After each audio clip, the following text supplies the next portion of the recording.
I have most songs are replacements for penis. I mean, definitely it was the 80s too, so literally half of the band meetings were just names of penises in different ways. So it's great that the ice cream thing didn't work out because that, surely there would have been a lawsuit. Surely there would have, it would have been a different road. I actually have some notes of some early titles about, we were talking about penises a lot, so I wanted to share some of those with you. Yeah. Dong Time, Mm. Senor Panos, Yes. and The Breast Days of Our Lives. Mm. That's who that band is. I have nothing more to say about It that. worked, which why it made sense that it had such a strong appeal to me as a young teenage boy. Right. Living the best days of my life. Yeah. Truly was the breast days of your life. Yes. You're listening to part 2 of a conversation between Tom Chalmers, a fan of Van Halen, and Tamara Federici, producer of Every Band Ever, already in progress. Other question. So the first song off that album is Running with the Devil. So good. Now, they have said, oh, there's no real sort of satanic reference in that. But I've always wondered, because I know I'm throwing out a big thing. The next song, Eruption, features Eddie Van Halen's signature guitar style. That's sort of like double-handed, sort of like pegboards kind of stuff. It is so fast that you can't even like air guitar along with it, because he just goes so fast that even air guitar, like, I can't do that. And it was made me wondered if there was maybe a little bit of a Robert Johnson sort of situation there. Like, did he sort of like a deal with the devil so that he could play guitar that well? And I always thought if that was maybe a little sort of nod to that. They sort of like, this is how we got here, but here's what we got in exchange, that Eddie can play the guitar this well. Are you saying that it's a secret message about I sold my soul to the devil? I've always wondered. Oh, no, but I will say satanic messages, yes, in the first one. Did he sell his soul to the devil? No, I would say there are people who have sold their soul to the devil.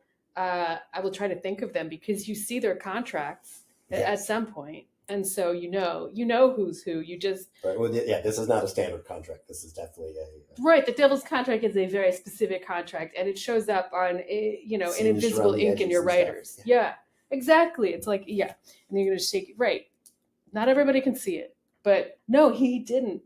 I don't think I want to name anybody right now who did, but it was an angel. It was an angel. Big song off of that album was, and that's what they were sort of was "Dance the Night Away." Yes. So fun, but I would also imagine from a producer standpoint, that's what they're doing. They're literally like just dancing the night away and everything. And it's like, hey, fellas, can we kind of like capture something? I think I'm like, yeah, but we're dancing, So what is it to try to harness a band whose energy is about dancing the night away? You can't really. I mean, you can imagine you were it's specifically right age for that music and for this is what we're talking about is Reaganomics is going on. Yeah. And these guys are like, I really need to have the leopard print pants. They've got to be yellow with black spots. And that's where they're focused. They're focused on that. They're focused on chest hair. David was practicing that giant the blow up microphone. He was practicing jumping on top of it as if it was his penis for about 2.5 years before he unveiled that to the world. So this is the world we're living in, is like a barrel of monkeys. So you just get used to that. I think it's just corralling. You're just corralling. That wasn't anything where you're going to come in as Mother Teresa and be like, guys, what if we don't talk about boobs today? Like, that's just not going to be. Barrel of Monkeys also could have been a good title for that second album. Again, I'm with you. I don't know. I think at one point they forgot they had made Van Halen and they thought, let's call it Van Halen. It was like, we have that. You can't, again, just like Genesis, you just can't call it Van Halen again. That's 2 albums called Van Halen. That's not okay. But their energy was, but we want to. Yes. Right. And sometimes that was enough. But even here, I'm starting to see a little bit of the, like, if you listen to what they're saying, I think they're sort of telling you that this is fun, but we're also, we're on a dangerous path. Because again, dance the night away, and the next track Until, is somebody get me a doctor. right. So That's I think they're great... starting to acknowledge that like this lifestyle comes with a cost, and I wonder if you saw a difference between even kind of Van Halen, which we call Van Halen 1, but it's just Van Halen. We've gone back to and Van Halen 2. If you're starting to see that the dance the night away dynamic is starting to sort of creep in, and maybe there are too many cocaines in a day. Yeah, I think, you know, what I think is creative is that, you know, you're sussing that out correctly, but they're able to get that message to you through like Casio keyboards. Yeah. I mean, that's a unique way to get out a message, is like, you know, that silly sound is kind of like, in that way, I respect a lot of what they're doing. Like, sort of like, I need help. You know, like, it's, I guess that's the guitar, but you know, still, it's just like zaniness masking just so much. They're just so big. What's bigger than Van Halen, as in their stage presence, and David Lee Roth himself, of just like being too much. When you're backstage, yes, they sound like they were normal. They don't sound like they were outsized. Did you see them transform between them? Because they were kind of not so normal for a lot of it. Their on-stage persona is very much for the audience. They're giving you everything they have, but also that, again, they might explain why they had to take off so quickly. Maybe there was a Michael, or also maybe it was time for some more cocaine, or even more. So maybe they are able to be that. And as soon as they come off stage, it starts to fall away, and they have to run back to their life source, which is cocaine or whatever else that they might be taking. It's probably, I feel like for Eddie Van Halen, it was probably Gatorade. Like, I think there were only 2 flavors at that point. I think it was just orange and green, right? Perhaps. I have a question for you, which is, which album is your favorite? I do like the first one, because that is what I found. That's when they found me, and it spoke to a lot of my teenage angst. Again, I've been to the edge, and there I stared and looked down. I lost a lot of friends there, baby. It got no time to mess around. It sort of feels to me like they're Red Hot Chili Peppers under the bridge. Kind of like I'm dealing with some things like live hard, play hard, but at what cost, kind of thing. And believe it or not, I ran with an older crowd at a young age, and yeah, you ran with Van Halen. Found some fun, but they were much older earlier on. So I sort of connected with that. That's so wild. Sort of the theme to my misbehavior. What is your favorite, as you then? What is your favorite lyric? Hopping ahead, I always enjoyed Unchained. Unchained, I hit the crowd around and chain. Nothing stays the same. And I always try to figure out just what exactly are they talking about. So again, I get it. Unchained, you hit the crowd around and chained. Nothing stays the same. So I've always been challenged by that. But I think my Bend to the Edge, that was my favorite lyric of all theirs. Oh, wow. Man. Yeah. That Been to the Edge, that was too many Flamin' Hot Cheetos, and that was it. It was like Super Bowl day. They got excited, and then they kind of they had a drunken binge. They threw chicken wings all over the house, and then this is when they learned to just throw TVs. I know that you have an interest in when this band changed over to Sammy Hagar, and what was happening at that time, and I didn't know. Me too. Because, I feel like as you go on, the albums are just letting you know that this isn't going to work out. So the whole, David Lee Roth at the front of this band, just don't know if this is going to work out, because we go from Fair Warning to Diver Down. You're just like, okay, again, it's not even like be careful. It's like, nope, man overboard. We're losing them. And it did feel like that was going to be David Lee Roth's last album with them. They start off Where Have All the Good Times Gone, so it's just like, this isn't really working out anymore. And there was a song called This Isn't Really Working Out Anymore, and I didn't want it on an album. It just was like, this is too transparent. Right. You still need to sort of filter the message through the keyboards and the fingerboard guitar. Yeah. I mean, they tried to dress it up as with a long intro. And then, this isn't working out anymore, and it was too much. I can see That's that. not a hit. That's just a statement. No. And they do eventually close that album with Happy Trail. So it did seem like they're sort of like, okay, we're heading off. This isn't going to work anymore.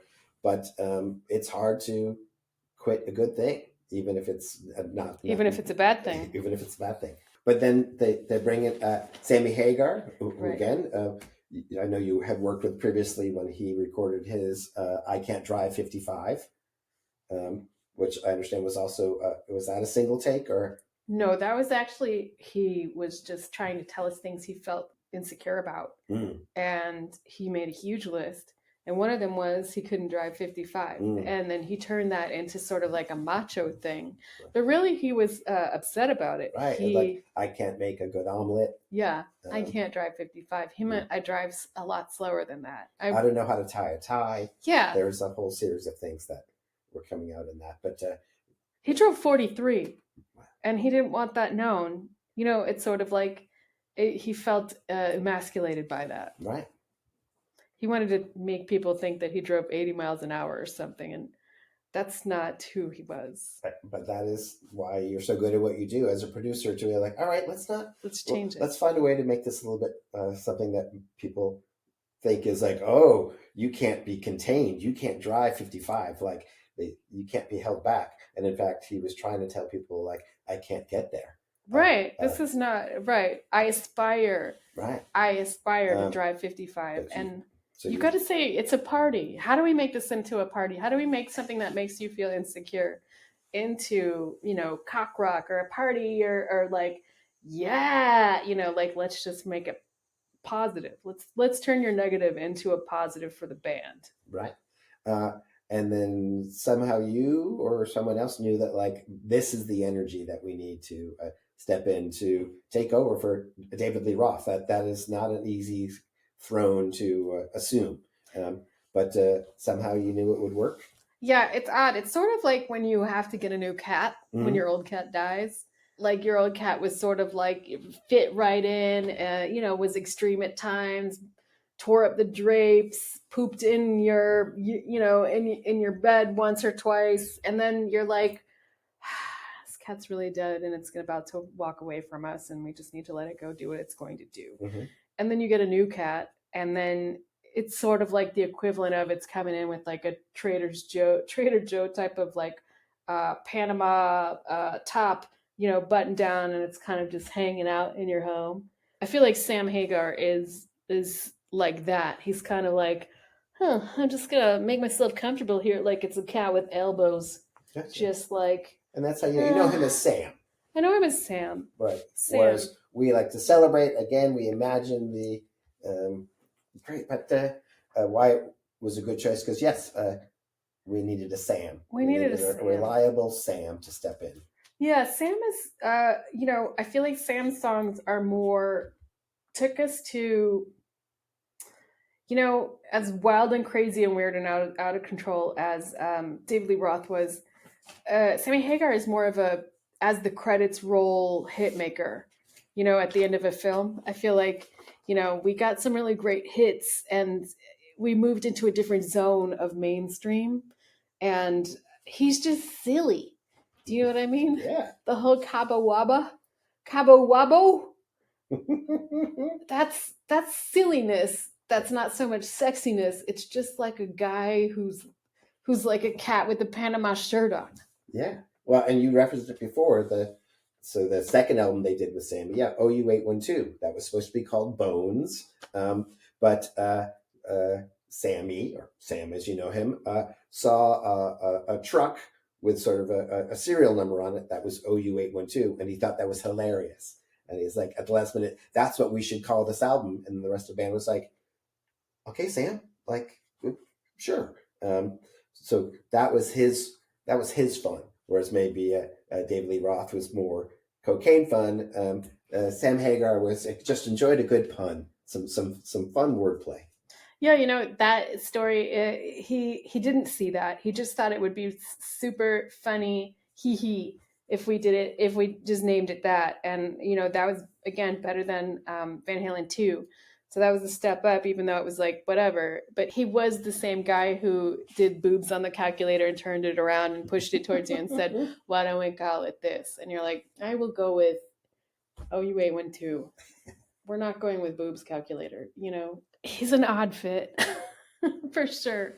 But so was there any things that he had to again? No Michaels for Anthony Michael, and then M&Ms and otherwise. Did Sammy have any writers? Did he have any things that you needed to make sure no, were not part of the equation, or he was more of a? He was just like, just don't ever have sandwiches around me. That was it. He just hated a sandwich. He was really kind of a go with the flow type of guy. Like I don't think he didn't love the band in the same way that Eddie Van Halen did, but that was a pretty dysfunctional relationship as well. Mm-hmm. I think, what did he, at the larger stadium tours, he asked that there be a human-sized Lego truck at each stop. So it's hard to explain to an adult about why that would be hard to do. So we just did it. So if you saw somebody around town that had like a plastic car that went like 20 miles an hour, and somebody having the time of their life, it was probably Sam Hagar. Now, is that something that you would disassemble and then reassemble at the next tour stop, or did you just slowly transport it to the next city? I mean, we'd pop the wheels off. We could collapse it, and then we'd pop it back together. But if you ever had a car accident, we would have been in a lot of trouble. Yeah, that's pieces everywhere, and it was not solid by any means.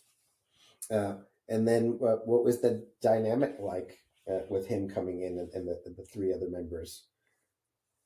It was like introducing a new chicken to a chicken coop. Suspicious. The male equivalent of pecking around somebody.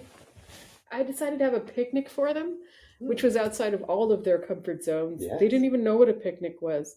They were like, "Do you mean an orgy?" And I was like, "No, I mean a picnic, like an outside potato salad." Well, then what's the blanket for? Right, exactly.